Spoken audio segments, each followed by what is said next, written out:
Hello students, welcome back. तो आज हमें आगे पढ़ना है क्लास 12th की केमिस्ट्री में। तो हमने जो लास्ट एंड किया था, जो पिछली तो जो वीडियो थी वो एक एक्सपेरिमेंटल वीडियो है। इससे पहले वाला जो लेक्चर हुआ था उसमें हमने पढ़ लिया था कुछ स्पेसिफिक चीजें, जैसे आइडियल, नॉन आइडियल क्या होती है, आइडियल गैसेस क्या होती है, नॉन आइडियल सॉल्यूशंस क्या होते हैं और नॉन आइडियल सॉल्यूशन क्या होते हैं, इसके बारे में हमने पढ़ा था। फिर हमने पढ़ा था जो नॉन आइडियल सॉल्यूशन होते हैं वो कितने टाइप के होते हैं, 2 टाइप के। वो आज हमें आगे पढ़ना है।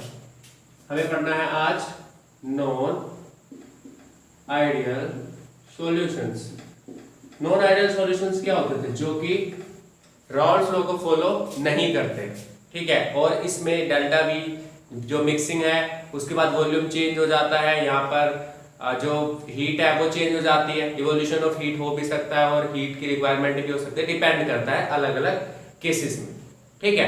तो नॉन आइडियल के बारे में हम पढ़ चुके थे। अगर आपको उसके बारे में नॉलेज चाहिए तो आप पिछली वीडियो देख सकते हैं। तो 2 केस होते हैं, ठीक है। Solutions, non ideal solution, either they will show positive deviation from ideal behaviour और they will show negative deviation from ideal behaviour. या तो वो अपने आइडियल बिहेवियर से पॉजिटिव डेविएशन शो करेंगे या फिर नेगेटिव डेविएशन शो करेंगे। अगर हमें याद हो तो हमने इस तरीके का ग्राफ प्लॉट किया था, ठीक है। तो अगर ये आइडियल को दिखाता है, suppose this graph represents the ideal, ठीक है, ideal solution, then for ideal solution showing positive deviation it will be like this, and for ideal solution showing negative deviation the graph will be like this, downward, ठीक है। जो upward वाली line दिख रही है वो किसको दिखा रही है? पॉजिटिव डेविएशन को। और जो डाउनवर्ड वाली लाइन दिख रही है, दैट इज ब्लू लाइन, वो किसको दिखा रही है? आपके नेगेटिव डेविएशन को। आइडियल कौन सी है?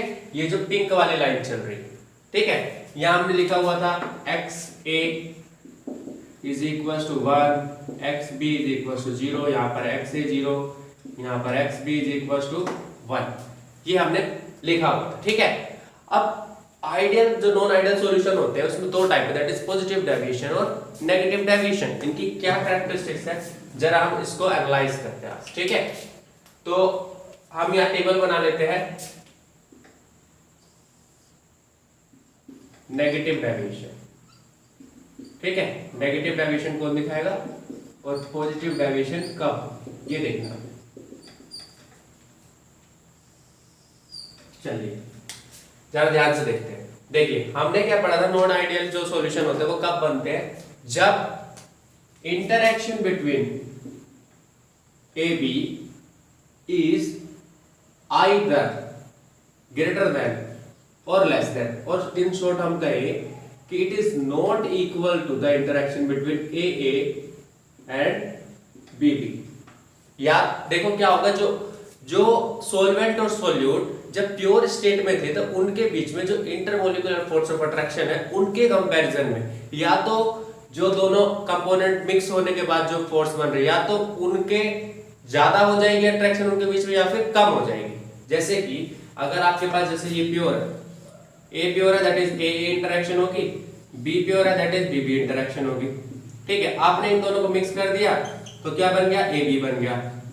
तो अब जो बॉन्ड बन रहा है ए बी के बीच में जो इंटरेक्शन हो रही है वो क्या होगी? या तो इन दोनों की इंटरेक्शन से ज्यादा हो सकती है या फिर कम हो सकती है। अगर बराबर होगी then they will be ideal solution, और अगर बराबर नहीं होगी then they will be non ideal solution, ठीक है। अब पॉजिटिव डेविएशन कब शो करेंगे, नेगेटिव डेविएशन कब शो करेंगे? तो देखते हैं। अगर मिक्स होने के बाद इंटरेक्शन जो है वो ज्यादा हो जाए as compared to the pure component, then they will show negative deviation, and अगर यही चीज कम हो जाए then they will show positive deviation। क्या मतलब है कम ज्यादा होने का? मतलब कि मिक्स होने के बाद अगर इन दोनों के बीच की जो इंटरेक्शन है वो जब वो प्योर स्टेट में जब थे तो उनकी इंटरेक्शन के कंपैरिजन में ज्यादा हो गई तो नेगेटिव डेविएशन शो करेंगे, और अगर वही चीज कम हो गई तो कैसी डेविएशन शो करेंगे? Positive deviation. और इससे इसका आप एक इजी मतलब क्या निकाल सकते हो कि भाई देखो, नेगेटिव डेविएशन का मतलब है जितना वेपर प्रेशर बनना चाहिए उससे कम बनेगा, जितना वेपर प्रेशर बनना चाहिए उससे कम बनेगा। ठीक है, क्यों बनेगा? क्योंकि देखो इसके बीच में इंटरेक्शन जो है उनके कंपैरिजन में इनका इंटरेक्शन ज्यादा है, दैट मींस इनको ज्यादा एनर्जी की रिक्वायरमेंट पड़ेगी। ठीक है, इनको वेपर प्रेशर में भेजने के लिए ज्यादा एनर्जी की रिक्वायरमेंट पड़ेगी। क्यों? क्योंकि इनके बीच के जो इंटरेक्शन है, जो फोर्सेज है वो स्ट्रॉन्ग हो गए। ठीक है, और जबकि इसमें वीक पड़ गए हैं तो इनके कंपैरिजन में इनके बॉन्ड वीक है। और हमने पढ़ा था अगर सोल्यूट और सोलवेंट के बीच के बॉन्ड वीक है तो इजीली सोल्यूट और सोलवेंट किस में चले जाएंगे? वेपर फेज में चले जाएंगे। अगर स्ट्रॉन्ग होते तो लेट जाते और अगर वीक होंगे तो जल्दी जाएंगे। इसीलिए इनके वाले केस में आपको वेपर प्रेशर ज्यादा देखने को मिल रहा है। ये जो लाइन दिख रही है, ठीक है, आइडियल से ज्यादा देखने को मिल रहा है। क्यों? क्योंकि पॉजिटिव डेविएशन वाले में इंटरेक्शन वीक है तो इजीली ये वेपर फेज में चले जाएंगे। ठीक है, अब बात आते हैं डेल्टा वी मिक्सिंग की। भाई ऑब्वियस सी बात है, पहले के कंपैरिजन में नजदीकियां ज्यादा है तो delta we mixing will be negative. ठीक है, delta we mixing will be negative. और खुशी भी ज्यादा है क्योंकि इंटरेक्शन भी क्या है? ज्यादा है।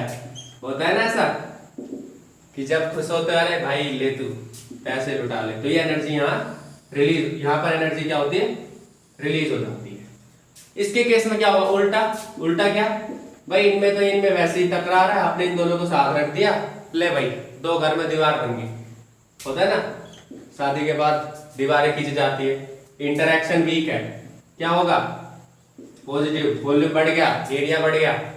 ठीक है, और इसमें तो दुखी आत्मा हो जाते हैं, हमें तो साथ रहना ही ना, जबरदस्ती बांध दिया। ठीक है, तो delta H mixing is equals to positive. इसमें एनर्जी आपको देनी पड़ जाती है। ठीक है, इसमें एनर्जी रिलीज हो जाती है, इसमें एनर्जी देनी पड़ जाती है। ठीक, आपको पता भी होगा एक्सोथर्मिक और एंडोथर्मिक में जहां एनर्जी रिलीज होती है वहां पर नेगेटिव आता है और जहां एनर्जी देनी पड़ती है वहां पर पॉजिटिव आता है। ठीक है, तो energy will be absorb, energy will be released.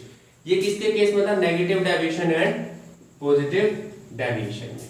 ठीक है, तो नेगेटिव डेविएशन में ये प्रॉपर्टी होती है, पॉजिटिव डेविएशन में ये प्रॉपर्टीज होती है। इसके एग्जांपल्स तो बहुत सारे आप कर सकते हो। ठीक है, अब एक चीज और आती है जो इंपॉर्टेंट है, दैट इज एजियोट्रोप्स। एजियोट्रोप्स बनते हैं यहाँ पर। एजियोट्रोप्स क्या होते हैं? It's kind of solution of fix composition. आपने एक सॉल्यूशन बनाया, उसकी कंपोजिशन फिक्स है, ठीक है, और वो अपनी कंपोजिशन को चेंज नहीं करता, and it will behave like a pure liquid. ठीक है, प्योर कंपोनेंट की तरह बिहेव करता है। फिर से समझते हैं, एजियोट्रोप्स क्या होते हैं कि देयर कंपोजिशन, द सॉल्यूशन, उस कंपोजिशन रिमेन्स अनचेंज, ठीक है, and behave like pure liquid and boil at a constant temperature. जो प्योर लिक्विड होता है they will boil at a constant temperature. तो एजियोट्रोप्स क्या होते हैं? ऐसे सॉल्यूशंस, नॉन आइडियल में ही आते हैं, नॉन आइडियल में ऐसे सॉल्यूशन जिनकी कंपोजिशन चेंज नहीं होती and they will behave like pure solid and boil at a fixed temperature, at a specific temperature, that is known as azeotropes. ठीक है, अब एजियोट्रोप दो टाइप के होते हैं। ठीक है, या तो मिनिमम बॉइलिंग होंगे या मैक्सिमम बॉइलिंग होंगे। ठीक है, एजियोट्रोप कितने टाइप के होते हैं? दो टाइप के। Either they are minimum boiling और मैक्सिमम बॉइलिंग, किसी भी तरीके का हो सकता है। मैंने इनमें देख के नहीं बोला कि ये मैक्सिमम है मिनिमम, मैं नहीं बोल रहा। आपको बताना है सोच के कि कौन सा मिनिमम बॉइलिंग होगा, कौन सा मैक्सिमम बॉइलिंग होगा। आप अभी यहाँ पर वीडियो रोक कर आप सोच सकते हो, फिर उसके बाद प्ले कर लेना। ठीक है, मैं बताता हूँ मिनिमम बॉइलिंग कौन है, मैक्सिमम बॉइलिंग कौन है। नहीं की ना वीडियो, कोई बात नहीं। मिनिमम बॉइलिंग एजियोट्रोप्स क्या होते हैं कि जिसमें आप इन दोनों में देखो, दोनों में से किसका बॉइलिंग पॉइंट डिक्रीज हो गया। ऑब्वियस सी बात है, इन्होंने पॉजिटिव डेविएशन दिखाया है, इनके बीच के बॉन्ड वैसे ही वीक है, तो नॉर्मल के कंपैरिजन में ये जल्दी वेपर फेज में जा रहे हैं। दैट मींस कि ये जल्दी बॉयल हो रहे हैं। जो वेपर फेज में जितनी जल्दी जाता है वो उतनी ही जल्दी बॉयल भी होता है। तो इनके बीच का इंटरेक्शन क्या है? वीक है, लिखा हुआ ना यहाँ पर, इनके बीच का इंटरेक्शन क्या है? वीक है। तो वीक होने की वजह से इनके जो बॉइलिंग पॉइंट होता है वो पहले आ जाता है, प्योर के कंपैरिजन में पहले आ जाता है। So they will be minimum boiling azeotropes. अब इसमें मैक्सिमम बॉइलिंग क्यों हो गया? इनके बीच का इंटरेक्शन प्योर के कंपैरिजन में ज्यादा स्ट्रॉन्ग है, इनके बीच का इंटरेक्शन प्योर के कंपैरिजन में ज्यादा स्ट्रॉन्ग है। सो ज्यादा स्ट्रॉन्ग है तो ऑब्वियसली बात है कि भाई इनको आपको ज्यादा एनर्जी लगानी पड़ेगी, ठीक है, ज्यादा एनर्जी देनी पड़ेगी वेपर फेज में भेजने के लिए, यानी इनका बॉइलिंग पॉइंट इंक्रीज हो गया। सो नेगेटिव डेविएशन वाले जो नॉन आइडियल सॉल्यूशन होते हैं they will form maximum boiling azeotropes, and positive deviation वाले क्या करेंगे, आपके मिनिमम बॉइलिंग एजियोट्रोप्स फॉर्म करेंगे, ठीक है। तो ये पॉइंट होप्स आपको समझ में आ गया हो, मिनिमम बॉइलिंग क्या होता है और मैक्सिमम बॉइलिंग एजियोट्रोप्स क्या होते हैं। तो ये हो गया हमारा आइडियल नॉन आइडियल सॉल्यूशन। देखिए आपको कोई भी डाउट होता तो आप लाइव में आके पूछ सकते हो, बाकी वहां पर भी काफी कुछ आपको नॉलेज मिल जाएगी। यहाँ टॉपिक्स क्लियर होंगे, वहां पर एनसीईआरटी क्वेश्चन होंगे, प्लस में एक्स्ट्रा क्वेश्चंस होंगे। सो आपका मोस्ट वेलकम है, सॉरी इतना टाइम खराब करने के लिए। चलिए आगे बढ़ते हैं। नेक्स्ट पॉइंट आपके लिए क्या, colligative property, not Colgate property colligative property. Colligative property क्या होती है, ऐसी प्रॉपर्टीज जो नंबर पे डिपेंड करती है, नेचर पे डिपेंड नहीं करती, उन्हें हम क्या बोलते हैं, कोलिगेटिव प्रॉपर्टी। जो नेचर पे डिपेंड करती है, नंबर पे डिपेंड करती है, नेचर पे डिपेंड नहीं करती, उसे हम क्या बोलते हैं, कोलिगेटिव प्रॉपर्टी। तो हम कह सकते हैं they will depend upon the number of solute particle. अपने को कोई मतलब नहीं है कि कौन हिंदू है कौन मुस्लिम है, ठीक है, अपने को किससे मतलब है कि कितने नंबर ऑफ स्टूडेंट्स इस वीडियो की हेल्प से पढ़ रहे हैं, that is a colligative property. सही ना, बिल्कुल नंबर की तरह से भीड़ इकट्ठी करते हैं, तो नंबर से मतलब हमें, नेचर से मतलब नहीं है कौन क्या, भीड़ में आ गए लोग बढ़ गए, बस दैट्स इट, अपना काम खत्म। मैं नहीं बढ़ा रहा, मैं राजनीति में नहीं हूँ राजनीति की बात कर रहा हूँ। तो कोलिगेटिव प्रॉपर्टीज ऐसी प्रॉपर्टीज होती है जो नंबर पे डिपेंड करती है, नेचर ऑफ सोल्यूट पार्टिकल्स पे डिपेंड नहीं करती। अब इसकी कुछ एक छोटा सा नोट ध्यान रखना कि ये आपको नॉन वोलेटाइल सॉल्यूट में ही देखने को मिलेगी। हमारे पास 4 कोलिगेटिव प्रॉपर्टी है। फर्स्ट है relative lowering in vapour pressure, relative lowering in vapour pressure, जो कि राउंड फ्लो में हम पढ़ चुके हैं, ठीक है। सेकंड है आपका elevation in boiling point, elevation in BP, blood pressure in boiling point, depression in freezing point, and fourth is osmotic pressure। तो ये 4 कोलिगेटिव प्रॉपर्टी है, और इसके बाद van't Hoff factor, that's it, chapter खत्म हो जाएगा। चैप्टर छोटा था, इंटरेस्टिंग है, ठीक है। मैं कोशिश कर रहा हूँ कि एक आपके स्पेसिफिक टाइम और एक स्पेसिफिक पॉइंट टू पॉइंट ही हम पढ़े, सो दैट कि आपको ज्यादा दिक्कत ना, ठीक है, एकेडमिक्स के लिए, और आप जो भी जिसकी भी तैयारी कर रहे हो तो उसमें भी होप सो ये हेल्पफुल हो जाए, ठीक है। तो क्या था आपके पास यहाँ पर, ये 4 प्रॉपर्टीज होते हैं जिनको हम क्या बोलते हैं, colligative property. They depend upon the number of solute particle, not on the nature of solute particle. तो स्टार्ट करते हैं रिलेटिव लोबरिंग के साथ। Relative lowering in vapour pressure क्या होता है, तो देखो, जब आप नॉन वोलेटाइल सॉल्यूट ऐड करते हो, उसके बारे में डिस्कशन कर चुके हैं हम, नॉन वोलेटाइल सॉल्यूट ऐड करते हो तो क्या होता है कि जो वेपर प्रेशर होता है वो डिक्रीज हो जाता है। Why, because some particles of solute will deposit on the surface, ठीक है, they will occupy space on the surface. So उस जगह से, जिस सरफेस को उन्होंने ऑक्यूपाई किया है, सो क्या होगा वहां से कि जो आपके सॉल्वेंट के पार्टिकल्स को, जिनको वेपर फेज में जाना था, वो उसे भी नहीं जाने देते, प्लस में नॉन वोलेटाइल तो है ही वो, तो वो खुद तो जाएंगे नहीं, साथ ही साथ दूसरों को भी नहीं जाने देते। कहते हैं ना, अरे भाई मैं नहीं जा रहा, तू क्या करेगा, वापिस, ऐसे होता है। तो रिलेटिव लोबरिंग वेपर प्रेशर में क्या हो जाती है, कमी हो जाती है। प्योर स्टेट में जितना सॉल्वेंट का वेपर प्रेशर है उसके मुकाबले में कमी हो जाती है, उसे हम क्या बोलते हैं, relative lowering in vapour pressure. चलिए हम इसकी डायरेक्शन फिर से करते हैं। P दैट इज सॉल्यूशन का वेपर प्रेशर किसके इक्वल आएगा, only vapour pressure of solvent. हम सॉल्यूट का वेपर प्रेशर Pb से दिखाएंगे और सॉल्वेंट का दिखाएंगे Pa से। A पहले आया, B बाद में आया, Pb यहाँ पर 0 है, Pa को हम Pa बोल रहे हैं, ठीक है। Pa is Pa, यानी that is vapour pressure of A, ठीक है। मैं यहाँ लिख देता हूँ आपको, कहोगे सर शॉर्टकट मत मारो। सॉल्वेंट ऊपर से डाला सोल्यूट, और वो भी कैसा, नॉन वोलेटाइल, नॉन वोलेटाइल आ गया ना। तो सॉल्वेंट, अब क्या है, सॉल्यूशन का जो वेपर प्रेशर है वो सिर्फ किसकी वजह से, पीए की वजह से, ओनली एंड ओनली सॉल्वेंट की वजह से, सोल्यूट का उसमें कोई रोल नहीं है। And according to Raoult's law हम जानते हैं PA will be PA naught into में एक्स, नोट बोल रहा हूं आज डिग्री नहीं, डोंट वरी। अब पीएस किसके इक्वल आ गया, पीए नोट एक्स, ठीक है भाई। अब सिंपल सी बात है, आप इसे क्या लिख सकते हो, पीएस बाय पीए नोट, तो मैक्स है, हमें दिखाना है नंबर ऑफ सोल्यूट पार्टिकल पे डिपेंड करता है, चलिए दिखाते हैं। तो x से आ गया।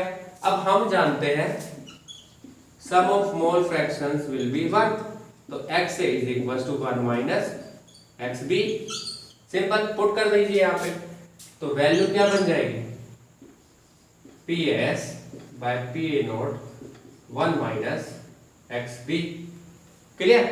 तो 1 माइनस एक्स बी बन गया। अब सिंपली क्या होगा, इस एक्स बी को इधर ले जाओ और इस वाले को यहाँ ले जाओ, तो क्या बन जाएगी आपके लिए वैल्यू, जरा स्पेस बना लेते हैं हम थोड़ा सा, वैल्यू क्या बन जाएगी, X B is equal to 1 minus P S by P A naught, है ना। और एक्स बी क्या आ गई, P A naught minus P S divided by P A naught, that is relative lowering.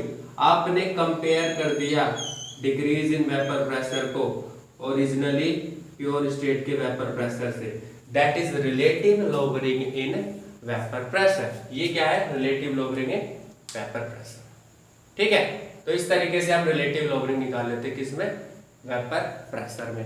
अब आपसे क्वेश्चन में क्या कहेगा, मोलिकुलर मास ऑफ सॉल्यूट भी निकाल सकते हैं हम इससे, क्या निकाल सकते हैं, मोलिकुलर मास ऑफ सॉल्यूट। कैसे निकालेंगे समझेंगे आप, देखिए एक्स बी को हम क्या लिख सकते हैं,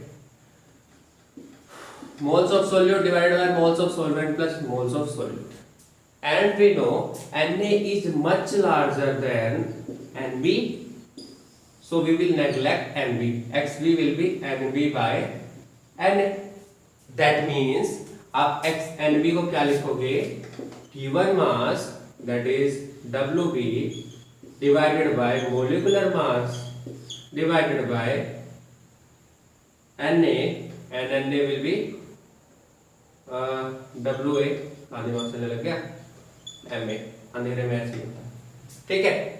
तो W B by M B divided by W A by M B, ठीक है। ये वैल्यू आगे, चलिए आगे देखते हैं ये क्या बन जाएगा। हम इसे करें, हमें निकालना है मोलिकुलर मास, तो क्या बनेगा, एक्स बी, ये पलट जाएगा और क्या हो जाएगा, एम ए इंटू में W B divided by W A into में एम बी। अब अगर आपको एम बी निकालना है तो हम यहाँ से क्या फॉर्मूले को मॉडिफाई कर सकते हैं, M B is equal to M A cross में डब्ल्यू बी अपॉन में एक्स बी क्रॉस में W A. This is your molecular, देखो आवाज निकलवा दी आपने तो मार करके भी this is the formula for molecular mass of solute. Solute का मोलिकुलर मास निकालना हो, गिवन मास निकालना हो, जस्ट यूज दिस फॉर्मूला, आपकी वैल्यू यहां से आ जाएगी। तो ये क्या थी, colligative property, first colligative property that is relative lowering in vapour pressure, pressure में रिलेटिव लोअरिंग आ गई।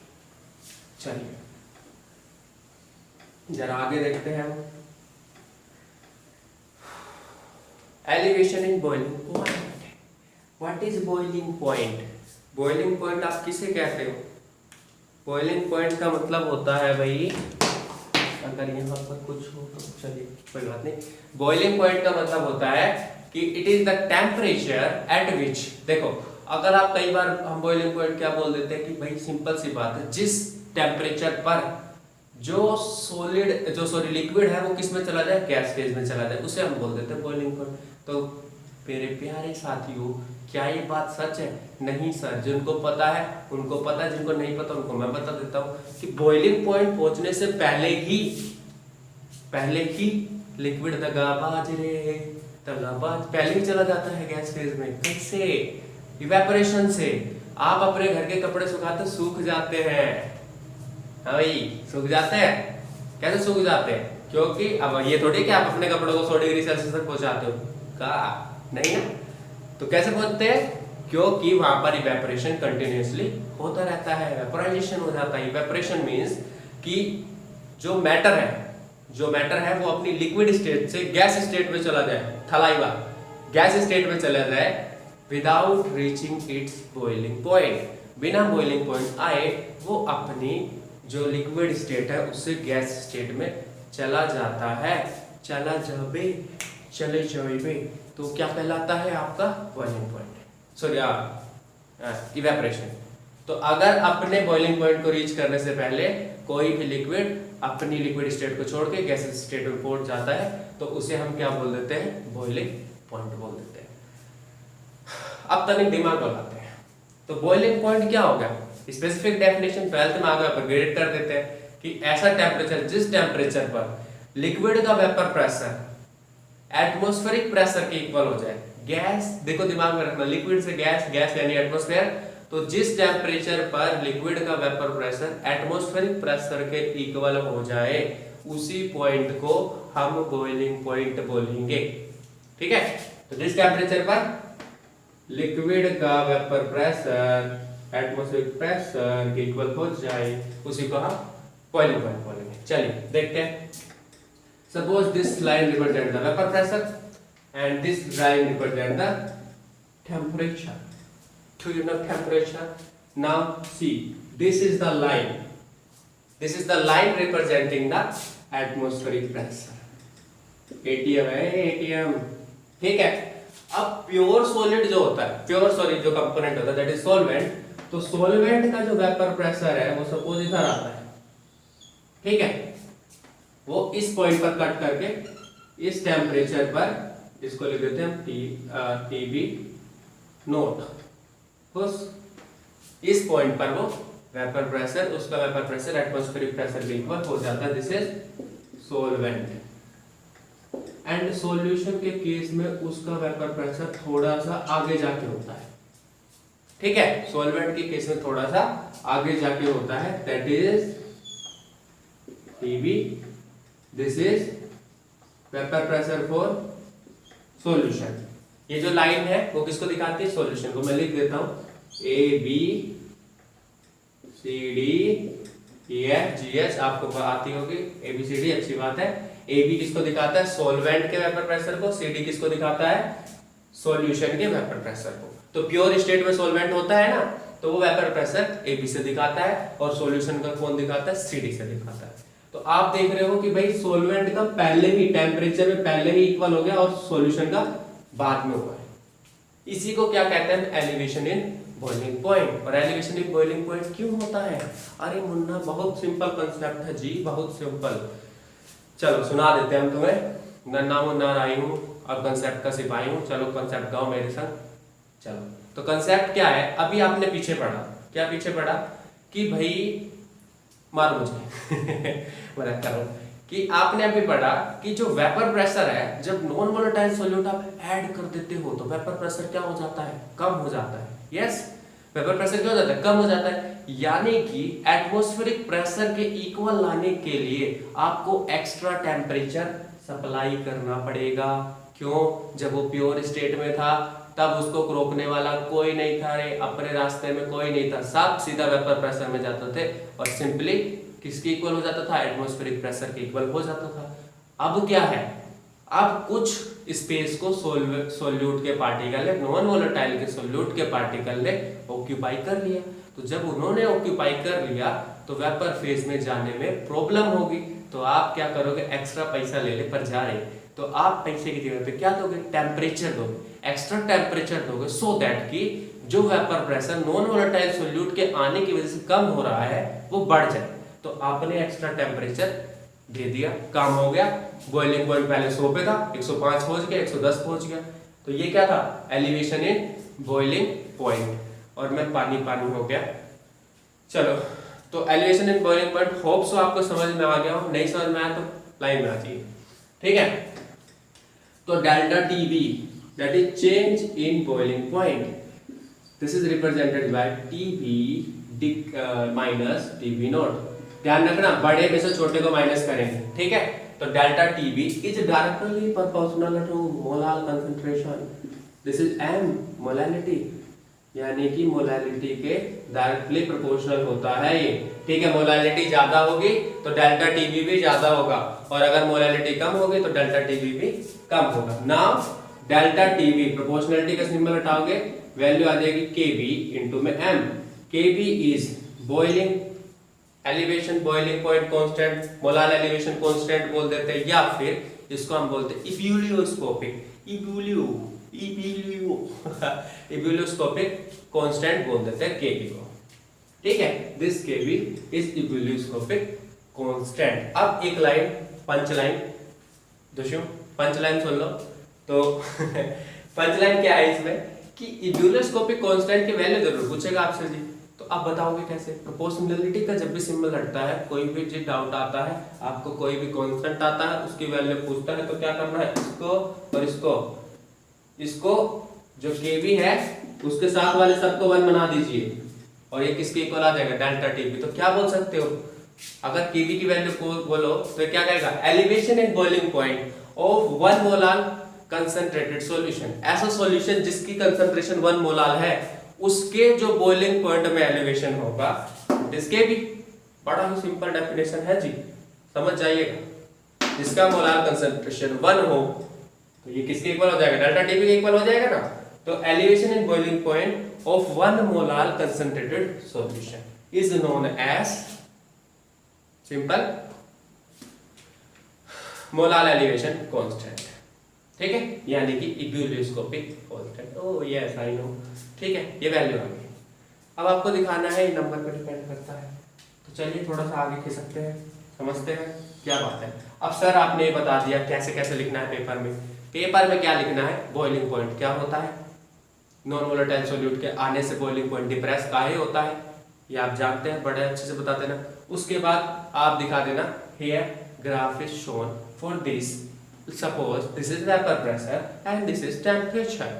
Suppose line AB shows the what, vapor pressure for solvent, line CD shows the vapor pressure for solution.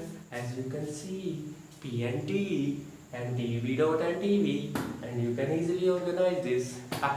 मजा करो। तो ये चीज आप उसको थोड़ा सा बता देना, और उसके बाद ये वैल्यू हो जाएगी। मूड आज अच्छा है इसलिए थोड़ा मजाक ज्यादा कर रहे हैं, अकेले आदमी क्या क्या बात करता है। अरे तुम तो टाइम लगा दिया। तो डेल्टा टीवी केवी एम आ गया। अब एम को हम क्या कर सकते हैं, धोखा देंगे। केवी एम को लिखते हैं molarity, molarity is moles of solute, moles of solute means given mass divided by molar mass divided by weight of solvent, that is WA into में, अगर ये किलोग्राम में नहीं है तो इसको किलोग्राम में लाने के लिए 1000 से मल्टीप्लाई, तो वैल्यू हो गई KB इनटू में WB बाय WA इनटू में MB इनटू में 1000 is equal to delta TB। अब आपका जो मन पड़े वो निकालो यहाँ से, delta TB is equal to KB into में WB इनटू में 1000 इनटू W इनटू इसमें कुछ भी नेचर नहीं है, सारी चीज नंबर। तो किस पे डिपेंड करता है, नंबर पे डिपेंड करता है, नेचर पे डिपेंड नहीं करता है, समझे, समझ गए होंगे, होप सो उम्मीद तो यही। तो ये क्या था आपका elevation in boiling point, elevation in boiling point. चलिए थोड़ा सा रुक करते हैं अगले लेक्चर की तरफ। अब हम आगे अगले लेक्चर पढ़ेंगे, ज्यादा भावुक हो जाते हैं कई बार, तो उसमें हम ये चैप्टर को खत्म करने की कोशिश करेंगे, बिल्कुल जान से मार देंगे। आपको जहां मन पड़े वहां डिस्कस करिए। तब तक के लिए जय श्री राम।